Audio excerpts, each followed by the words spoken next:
امروز عرض حال خود را با ذات اقدس الهی می کنیم. حضرت مولانا متوکل جرمش چیست؟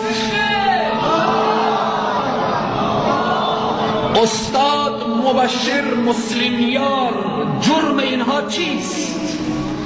دیروز با یکی از عزیزان من صحبت کردم. استاد مبشر یک طفل داره، طفلش فقط در حدی رسیده که بابا میگه.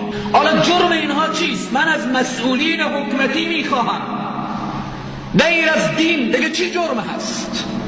چرا بالاخره به این مدتی که اینها را شما در قید اسارت انداختید چرا نگفتید جرم اینها چیست؟ دفاع از اسلام، دفاع از قرآن، از سنت نبی کریم صلی الله علیه و سلم به این کشور جرمه. خلق و پرچم حکومت میکنه، رقاصه و فاحشه آزاد میگرده، انسانهای ملحد دین فروش و وطن فروش امروز به سر قدرت هست. وارث پیامبر باید به زندان باشه؟ 3 روز قبل کسی برای من راپور میده که شما هر شب به نماز تراویح میاییم، متوجه باشیم که به تعقیب شما هستن. من از مرد نترسانم،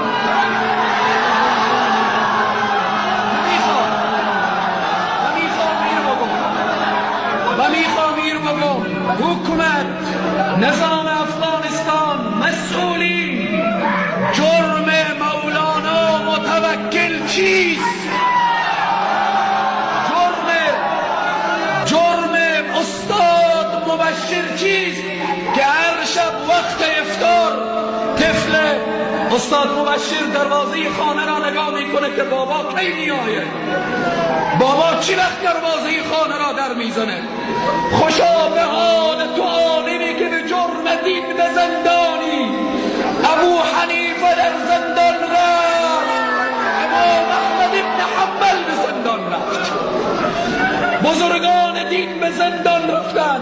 خوشا به حال تو که افطار تو در داخل زندان هست. مسئولین حکومتی، رئیس جمهور، کسانی که در این قضیه دست دارید، بترسید از آه مظلومان، بترسید از آه اون طفل معصوم مسلمیار، بترسید از آه اون مظلومینی که مدتی در قید اسارت هستند و جرمشان غیر جرم دین چیز دیگری نیست. شهادت افتخار هست برای ما، زندان افتخار هست برای ما، قید اسارت افتخار هست برای ما. نکنید از این بیشتر، مردم داغدار نکنید. 19 روز از رمضان گذشته، شما مسئولین ظالم که شما سبب شدید که عالمان دین به زندان برن، 19 روزه شما میدانید در خانواده این علما چی میگذره؟ شما میدانید که زن و فرزند اینها چی میخوره؟ شما میدانید وضعیت این علما چگونه است؟ شما میدانید که چی ظلم را مرتکب شده اید؟ شما میدانید که وارث پیامبر را به زندان انداخته اید؟ شما میدانید که اونهایی که صدای توحید و یکتا پرستی را بلند کردند، هر انسانی که به زندانی شدن علمای ربانی راضی باشه در ایمانش خلل هست. عزیزان من، امروز دعا میکنیم در حق علمایی که در قید اسارت هستند، خصوصا دعا میکنیم به مولانا متوکل، دعا میکنیم به استاد مبشر مسلمیار، دعا میکنیم به 10 عالمی که در زندان افتاده و صدای اونها را کسی نمیشنوه، ولی رب العالمین میشنوه، جبار میشنوه، او ذاتی که تخت و بخت فرعون و فرعونیان را به هم زد، الله میشنوه. روزی میآید که باز از شما ظالمین هم بروفان بشه.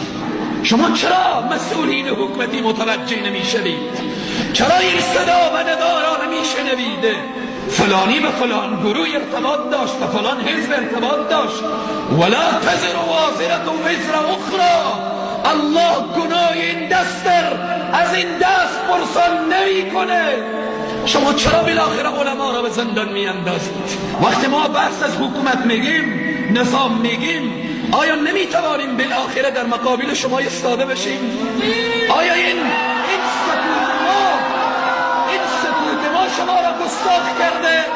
من برای رئیس جمهور میگم، برای اینهایی که تشنه قدرت هستند، اینهایی که به خاطر حب قدرت و چوکی دین خود را و اسلام خود را همه را بالاخره از بین بردن، برای اونها میگویم خشم ملت را بر نیاورید. خشم ملت خشم پروردگار عالم نکنید. من از مسئولین حکومت این خواهش دارم، خواهش میکنم، تقاضا میکنم، علما را برگردانید به سوی منبر و محرابشان. علما را برگردانید به سوی خانه و خانوادهشان. علما را برگردانید به سوی او طفلکانی که در این شبها و روزها منتظر بابا هستند.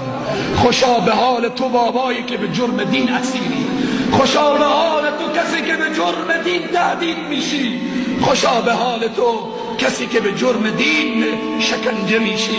در طی هفته گذشته ما شاهد یک عالم مهاجر بودیم که در این شهر جام شهادت نوشیده.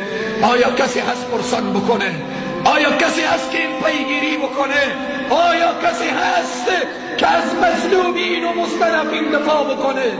من برای مسئولینی که با خدا و دیندارن در نظامم، ای کسی که تو مسلمانی و در این نظامی، ای کسی که درد دین داری، ای کسی که حب قرآن و اسلام در سینه توست، ملحدین و مجرمین و انسانهای مذبذب که الان علما را شهید میکنن و اسیر میکنن، تو کسی که دم از جهاد میزنی کجاست غیرت تو؟ تو کسی که دم از دینداری میزنی کجاست شجاعت تو؟ کجاست غیرت تو؟ کجاست اون همت تو که از گریبان رئیس جمهور بگیری، از عارف انبیاء پروردگارا؟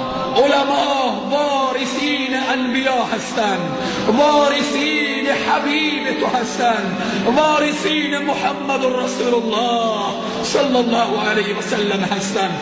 پروردگارا به برکت ماه مبارک رمضان، به برکت صائمین ماه مبارک رمضان، به برکت این لبهای خشکیده، به برکت این شبهای قدر، پروردگارا علمای ربانی را از قید اسارت نجات بده. پروردگارا اونهایی که به جرم کلام تو، به جرم دعوت و تبلیغ کلام تو به زندان رفتن، پروردگار اونها را از قید اسارت نجات بده، از چنگال ظالمین نجات بده. پروردگار این دستا به طرف تو دراز است، به طرف غیر خود دراز نگردان. پروردگارا علمایی که در قید اسارت هستند، پروردگار اونها را صحیح و سالم با آغوش گرم خانوادهشان برسان. اللهم انك عفو کریم تحب العفو فاعف عنا یا عفو. اللهم انك عفو كريم تحب العفو فاعف عنا يا عفو. وصلى الله تعالى وسلم على خير خلقه محمد وعلى اله واصحابه اجمعين برحمتك